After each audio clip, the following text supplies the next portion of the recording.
जय हिंद दोस्तों। अक्सर दलित भाई लोग संविधान विरोधी को जवाब देने में हिचकिचाते हैं, लेकिन अब हिचकिचाने की जरूरत नहीं है, क्योंकि मैं लेके आया हूँ बहुत सारे जवाब। जब कोई कहे अंबेडकर तो सिर्फ दलित के नेता थे और राष्ट्र नेता नहीं थे, तब उन्हें मुंह तोड़ जवाब देना है। अरे भाई, राष्ट्र नेता वही होता है जो पूरे राष्ट्र के संविधान की नींव रखे। गांधी जी ने आजादी की लड़ाई लड़ी, ठीक है।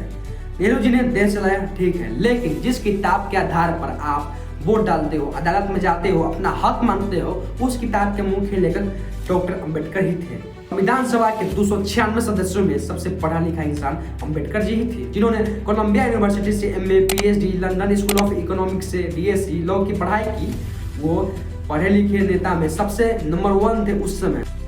तो जिस इंसान ने हिंदुस्तान को एक लोकतांत्रिक गणराज्य बनाया, उसे आप सिर्फ दलित नेता कहते हैं।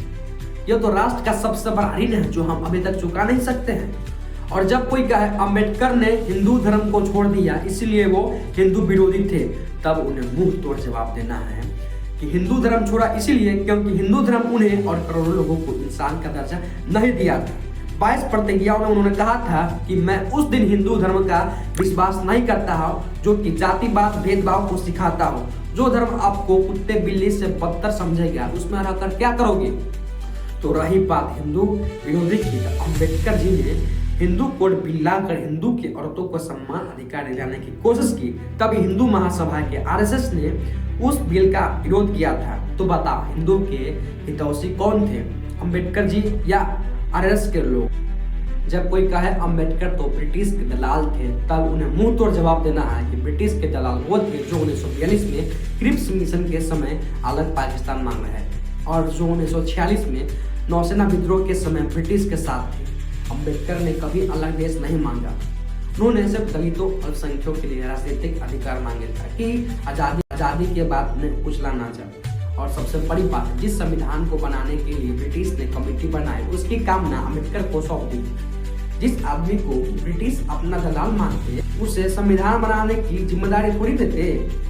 और जब कोई कहे गांधी से बड़ा कोई नहीं, अंबेडकर तो छोटा आदमी था, तब उन्हें मुंह तोड़ जवाब देना है गांधी जी महान थे, कोई इनकार नहीं। लेकिन पूना पैक्ट 1932 के समय गांधी जी ने अनशन करके अंबेडकर से अलग निर्वाचन छुड़वा लिया था। बाद में खुद गांधी जी ने कहा कि मैंने डॉक्टर अंबेडकर के साथ बहुत गलती किया है। गांधी जी खुद मान गए थे कि अंबेडकर सही थे, और मरते दम तक गांधी जी ने कहा था कि अंबेडकर मेरे सबसे बड़े आलोचक है, लेकिन सबसे काबिल भी है।